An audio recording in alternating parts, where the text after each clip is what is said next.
BSF के एक जवान तेज बहादुर ने सोशल मीडिया पर अपने दुखों की दास्तां दिखाई। सबकी आंखों में जवानों का दर्द छलकाया। लेकिन ये सिर्फ एक वीडियो नहीं, अब सीआरपीएफ के एक जवान जीत सिंह ने भी कुछ ऐसे ही सवाल उठा दिए हैं। उनकी बातों में शिकायत अपनी बदहाली है और पूछ रहे हैं कि आखिर ड्यूटी भरपूर है, फिर भी वो क्यों मजबूर है। हम लोगों की पेंशन थी वो भी बंद हो गई। एक्स सर्विसमैन का कोटा भी हमको नहीं। ड्यूटी सबसे ज़्यादा हमारी। हमारे इस दुख को समझने वाला कोई नहीं है दोस्तों। हर शब्द एक सवाल है, हर बात में एक दर्द है। ये सिर्फ शिकायत नहीं, एक जवान का दर्द है। बताया जा रहा है कि सीआरपीएफ के जवान जीत सिंह ने खुद ये वीडियो शूट कर अपलोड किया और अपनी मजबूरियां गिनाई। उनके लिए सवाल अपने हक का है और चिंता अपने भविष्य की। हम लोगों की पेंशन थी वो भी बंद हो गई। 20 साल बाद हम नौकरी छोड़कर जाएंगे तो क्या करेंगे।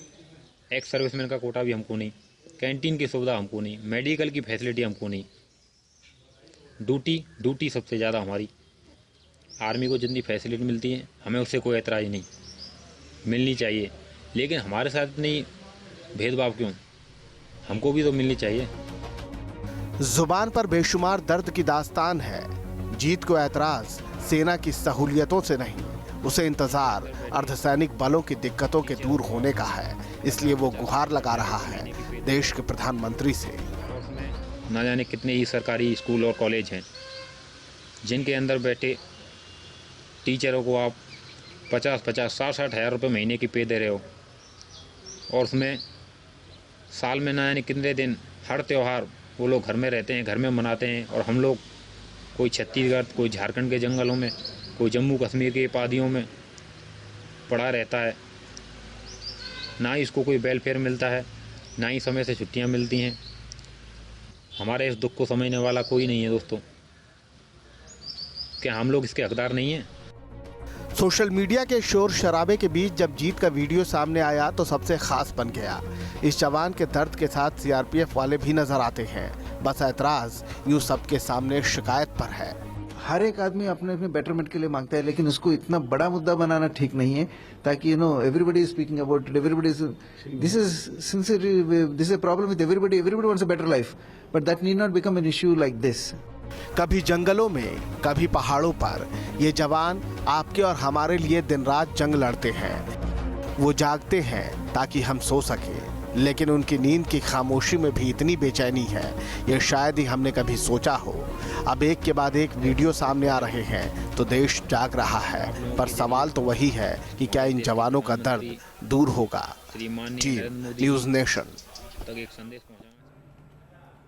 सेना का एक अनकहा रूल है, वहां सवाल पूछना अनुशासनहीनता मानी जाती है। और जवान जब तीखे सवाल उठा रहे हैं तो सवाल दूर तक जा रहे हैं। जीत सिंह ने जो सवाल उठाए हैं, यकीन मानिए वो झंझावत पैदा करने वाले हैं। आइए आपको दिखाते हैं कि आखिर वो क्यों कह रहे हैं कि हमें सेना के बराबर नहीं, लेकिन कम से कम हमारा हक तो दो। क्यों पैरामिलिट्री फोर्सेस के जवानों की सुविधाएं सेना के हिसाब से कमतर रहती हैं। सेना को रिटायर होने पर पेंशन की सुविधा होती है, जबकि अर्धसैनिक बल के जवानों के पास ये सुविधा नहीं है। 2004 के बाद पैरामिलिट्री जवानों की पेंशन जो है बंद कर दी गई है। सीआरपीएफ के जवानों के लिए कॉन्ट्रीब्यूटरी पेंशन की सुविधा जरूर मौजूद है, कि आप खुद पैसे जमा कराइए और फिर वो पेंशन में तब्दील होंगे।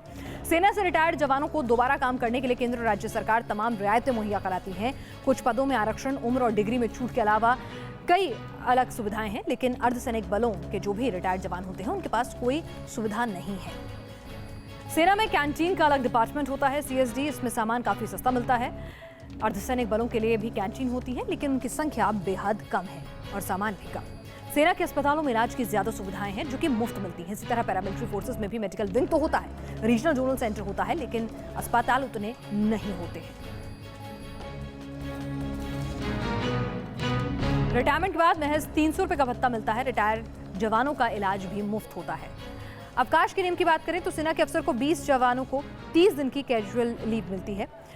15 दिन की कैजुअल लीव मिलती है, वो भी तब जब आपकी फील्ड पोस्टिंग होगी, और 8 दिन की सीएल होगी अगर आपकी हेडक्वार्टर पोस्टिंग होगी। तो कितना अंतर है आप देख सकते हैं मिलने वाली सुविधाओं में। खाने की बात करें, राशन की बात करें तो आटा और चावल अगर प्रति जवान की बात करें तो रोजाना 620 ग्राम मिलता है। अर्धसैनिक बलों को भी 620 ग्राम मिलता है। तेल 80 ग्राम मिलता है, अर्धसैनिक बलों को 60 ग्राम मिलता है। चीनी 90 ग्राम, अर्धसैनिक बलों को 60 ग्राम। दाल 90 ग्राम। ये हम रोज के राशन की बात कर रहे हैं एक सैनिक के। चाय पत्ती 9 ग्राम, उधर 7 ग्राम। आलू 110 ग्राम, वहां सिर्फ 60 ग्राम।